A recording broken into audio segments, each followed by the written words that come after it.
more people call me Wombat than my actual name. So like, even at like school.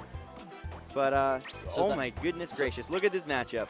Olimar versus Toon Link. You don't see this every day. You don't see this at most tournaments. Or generally ever. Yeah, Olimar is very like a low pick character. Toon Link, not crazy popular. Yeah, these guys, if I remember correctly, they're both pretty darn good. I'm not sure if Zork is PR'd, but I know that CP9 is actually PR'd in his region in Mass, and he's also in Oklahoma. I'm not sure if he's PR'd in Oklahoma though. It's quite the track already right away getting some chip damage with the Pikmin. Those Pikmin, if you don't like pay attention to them, they can just like rack up damage on you quick. Oh yeah, it's real quick. So I think Olimar's like the closest character we have to like a poison type character, you know, like damage over time. Oh, like the purple person from Street Fighter 5. Yeah. I can't remember their name. Yeah, Fang. Yeah. So, quick first stock, 0 to death. Zork, that first stock, had a lot of trouble getting in, but he already racked up some damage there.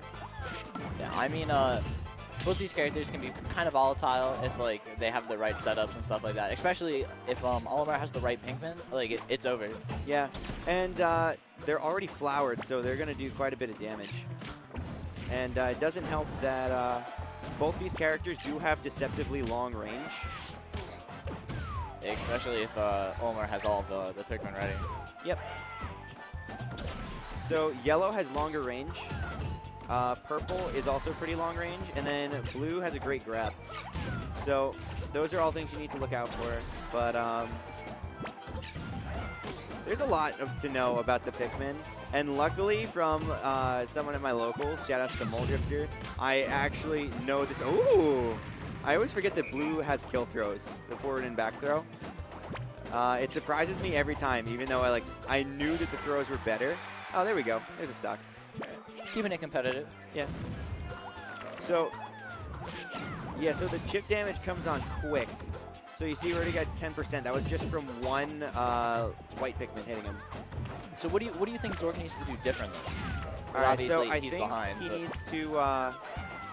He needs to get himself in a position to approach. You need to approach Olimar, because if you don't, the chip damage is way more than Toon Link can chip. Yeah, I like what he did right there. He put like the boomerang under the platform and came in with the bomb. So if he tried to drop, he would have gotten hit. So yeah, he gave himself a good position. Another issue with fighting Olimar is that his grab is confusing. Like, it's weird to visualize, because the grab is not actually attached to Olimar. It's just the Pikmin, and he just makes the Pikmin walk forward. So a lot of people will just walk into Olimar grab. And then some important things to know are just what moves you can use to quickly get Pikmin off of you. That's the most important thing to know in the matchup. Yeah. Like Toon Link, you'll probably be best doing Nair. And up air depending on where the Pikmin's on you, but Nair should cover it pretty much anywhere. I think any multi-hit move is probably what you're going to want to throw out. Yeah. If they do enough damage, you'll just knock the Pikmin off. So Nair should be good. But now back to 2 stocks each. So Zork definitely getting his footing here. That's definitely what I like to see, keeping it a good match. That down air definitely was a questionable decision. Yeah, so down air is a lot riskier than you think it is, especially when Olimar is a character that does big damage even though it doesn't look like he should. Olimar, don't be fooled by him. He is a heavy hitter. I think what I'm seeing CP9 do occasionally will go to platform, but Zork is playing it really smart where he's just throwing up out airs under the platforms, pressuring him. But Zork or CP9 definitely has to be on the platform first for that to work, and I don't think Zork can rely on that too heavily. Yeah, it definitely seems where he's getting a lot of his damage from that. Oh, that's rough. He didn't have a second jump. So we got last stock situation. So still, Zork in pretty good shape because of that. That shield getting pretty low though. He's already at 48%. If you notice, he only really got hit 3 times. It's just those Pikmin. They really. If you have the right ones, they take a toll. Yeah, if you have the right ones, man, the damage comes out heavy.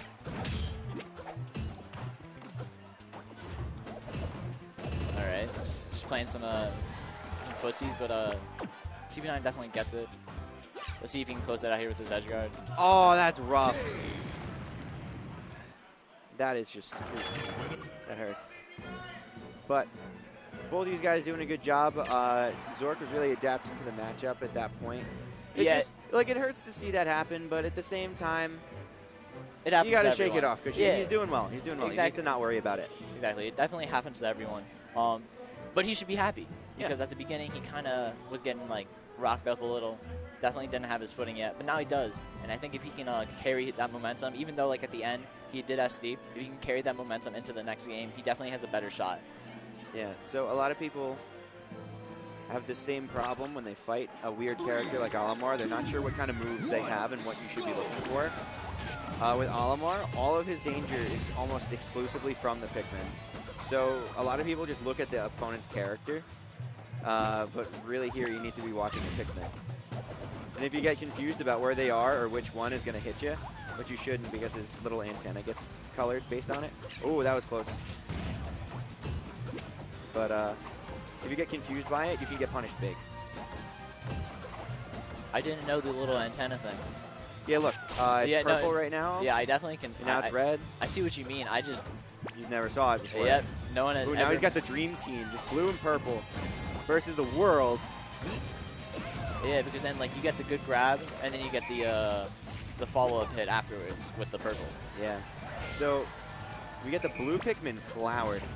That is not a good look for Zork right now, unless he can do something about it. Ooh, we got purple. Yeah, I mean he's a stock behind, but definitely I was about to say high percent could wrap it up quickly, and as I was saying it.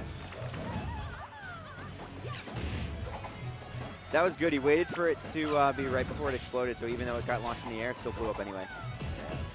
Stuff to punish. Both these players are playing very smart. They're definitely just playing around each other, trying to get the good hits in, obviously, as most games tend to go. But it's not like very one-sided.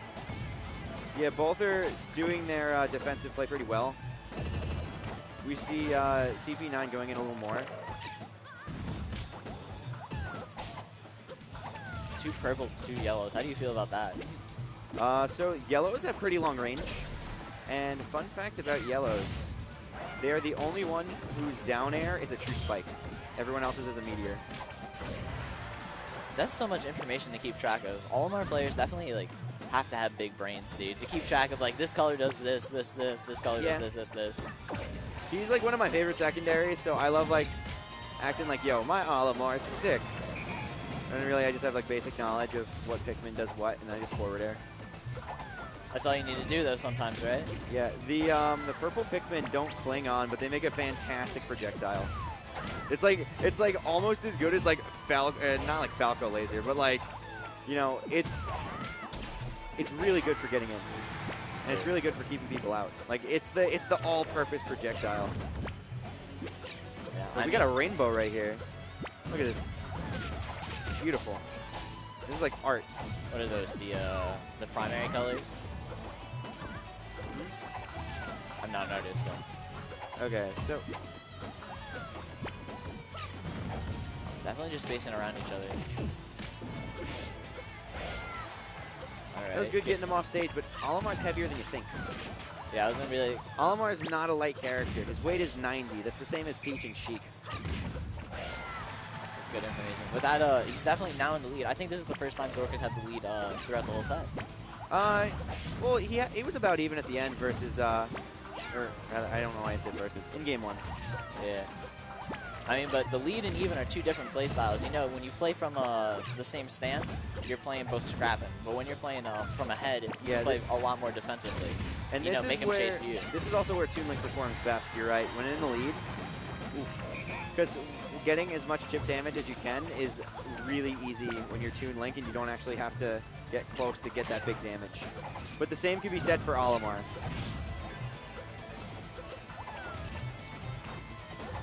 So yeah, definitely very important. Yeah, so see, he's having trouble getting in now because he doesn't have the right Pikmin for the job to get the chip damage, so he has to go in with them.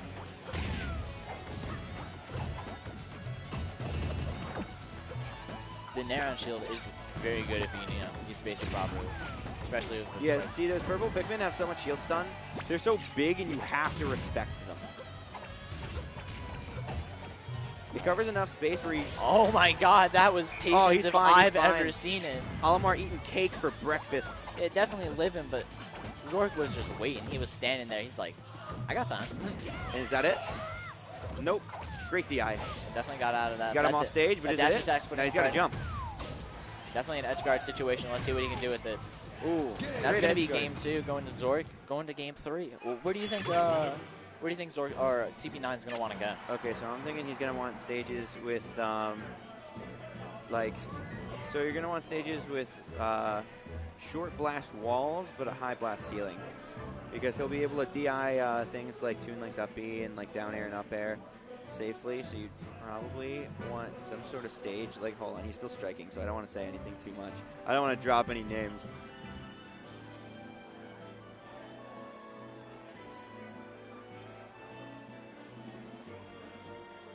So I just sit here in awkward silence until he strikes his second stage.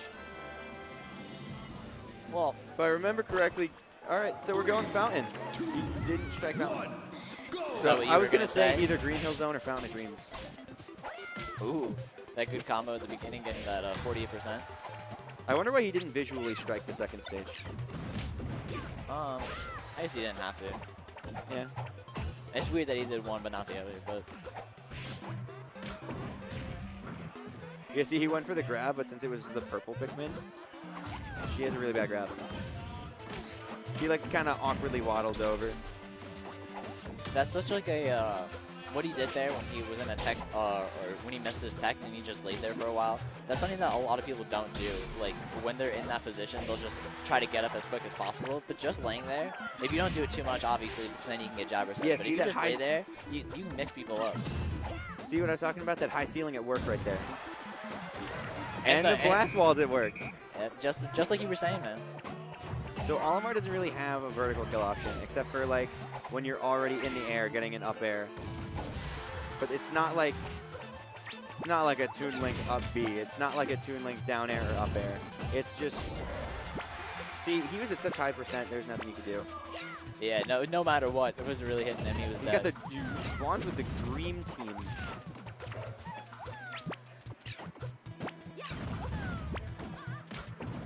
Okay.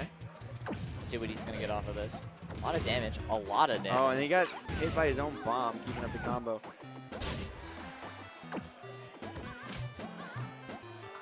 Yeah, I don't know. I feel like as long as Zork is behind, he's going to really be struggling to bring it back. Just due to the fact that he doesn't really have the best tools to get in, especially if Olimar has the right Pikmin. CP9's putting in work with his great positioning, but that was like the freest edge guard in the world. Yeah.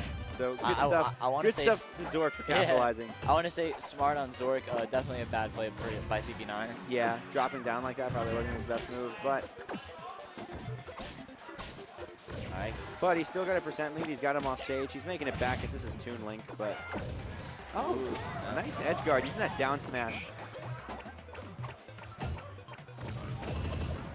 I'm surprised by down smash every time I see it. It does more than I think it does.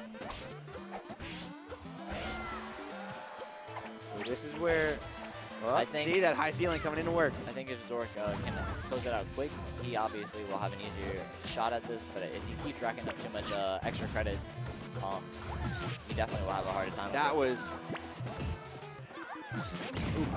Now he's just power shielding. Great job power shielding these. Like there is no tomorrow. All right. So he's got a good amount of damage on him before this last stock. But as we saw, Zork can rack up a lot of damage quickly. Let's just see if he can do it now that where it really matters. All right. I'm seeing you. CP9. I'm seeing you throwing away your purple. Bold strategy. Let's see how it works out for him. Ooh, that was interesting. Throwing the bomb at the. Oh, got him off stage. Ooh. Oh, that was some great pressure right there. Yeah. Didn't give him a chance. Oh, that's getting him off stage. That's not good. It's not over just yet. That might be it. That is it. That was a super close set. Both these guys really turned up the heat at the end of that one, too. Very close, very close. Like, a lot of people would get really tense and start playing worse. They were definitely on their A game all the way to the end. Yeah. I mean, there really isn't much to say. I think it speaks for itself. They both played great. They're both great players.